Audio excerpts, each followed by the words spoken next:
Sir OTTs వచ్చిన తర్వాత cinema ఇండస్ట్రీలో ఏమైనా కొద్దిగా ప్రాబల్యం తగ్గిందా? అంటే ప్రాబల్యం అంటే there is for the industry the work is still there. హ్మ్.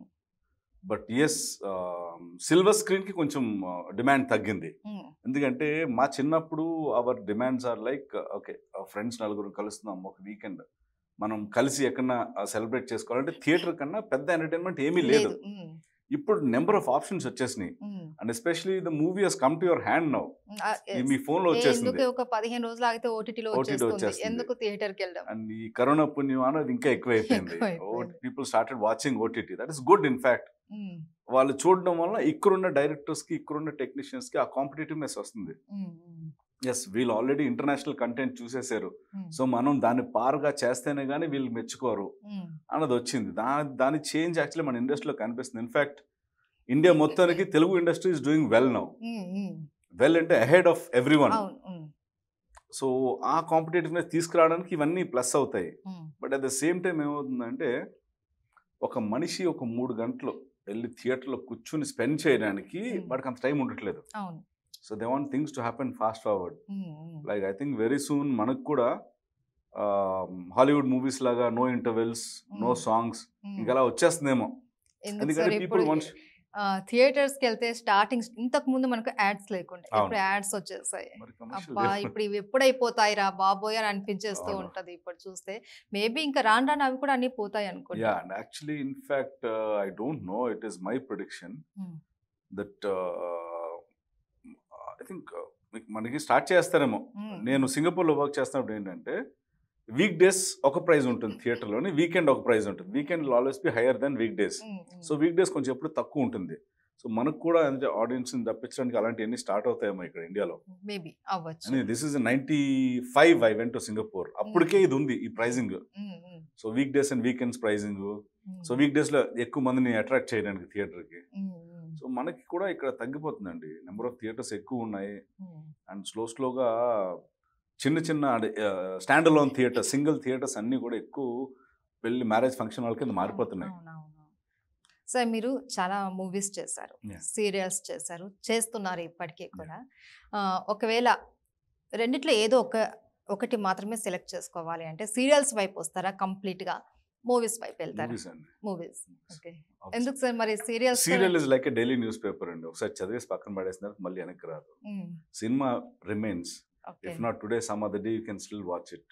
ఇప్పుడు మొగల్ రేకులు చూడాలంటే లక్కీగా ఇప్పుడు యూట్యూబ్లో ఉంది, ప్లస్ వేరే ఛానల్స్లో మళ్ళీ రీటెలికాస్ట్ చేస్తున్నారు తప్ప మిగతా సీరియల్స్ నేను చేసినవి మళ్ళీ రీటెలికాస్ట్ అవ్వట్లేదు.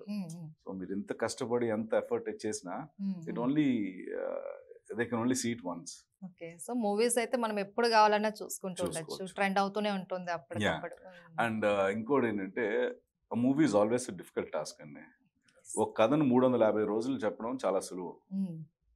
అదే కథని 3 గంటల్లో కుదించి 3 గంటల్లో ఎంటర్టైన్ చేయాలి, ఆ కథనే చెప్పాలి. That's a very difficult task.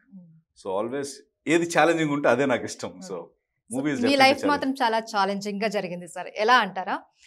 ఒక మూవీలో పెద్దవాడవడం, జాబ్ చేయడం, పెళ్లి జరగడం, పిల్లలు పుట్టడం, ఇది మూవీలో కనపడుతుంది.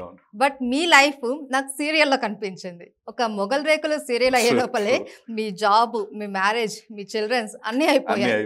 నాకు ఏంటంటే ఇన్ఫాక్ట్ ఆ సీరియల్ చేస్తున్న టైంలోనే నాకు మ్యారేజ్ అయింది, మాకు పాప పుట్టేసింది, నేను ఇల్లు కూడా అయిపోయింది, నేను ఒక ప్రాపర్ లొకేషన్లోకి రావడం అన్నీ కూడా it took that much time అనమాట. అది తెలియలేదు యాక్చువల్లీ. అయితే నాకు ఇప్పటికి నేను ఫస్ట్ ఎంటర్ అయినప్పుడు I to have straight and hair. అప్పుడు స్ట్రైట్నింగ్ వాజ్ ఫ్యాషన్.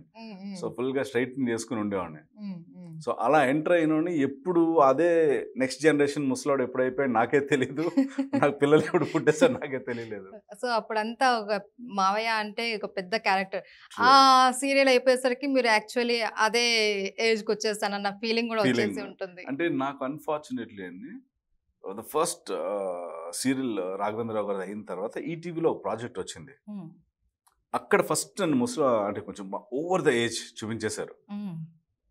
గంభీరంగా డ్రెస్ వేసి ఒక పంచి కట్టేసి మొత్తం అలా వైట్ స్ట్రీక్స్ వేసి చేశారు. సో అక్కడి నుంచి ఏంటంటే ఒక ఇంపాక్ట్ పడిపోయింది. వీడికి ఏ రోల్ ఇచ్చినా, ఏ ఏజ్ గ్రూప్ రోల్ ఇచ్చినా సరే దాంట్లో చేసేస్తాడు కాబట్టి సో నాకు అప్పుడు ఎవరు జగ్గయ్య గారు సమ్ ఒక యాక్టర్ తోటి పోల్చేవారు ఈటీవీలోనండి. మీ వాయిస్ వల్లనా? వాయిస్ వల్ల కాదండి, ఆయన చాలా తక్కువ ఏజ్ లో ఎన్టీ రామారావు గారు ఏజ్ లో ఉంటూనే వాళ్ళ ఫాదర్ కింద యాక్ట్ చేశారంట. ఓకే. ఐ థింక్ జగ్గయ్య గారు అనుకుంటా.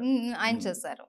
సో తక్కువ ఏజ్ లోనే ఉంటే అప్పుడు నాకు ఇచ్చే ఎగ్జాంపుల్ ఏంటంటే వెంకటేశ్వర గారు నాకైనా ఉండారు, బాబాయ్ అప్పుడే నన్ను ముసలోని చేస్తావు బాబాయ్ అంటే, లేదురా నీకు తెలియట్లేదు, ఇప్పుడే నువ్వు ముసలోడికి చేసావంటే నువ్వు ఎన్నో సంవత్సరాలు చేయొచ్చు, నీ కెరియర్ ఎక్కువ ఉంటుంది అని చెప్పి convinced me. But yes, that is how it is going also.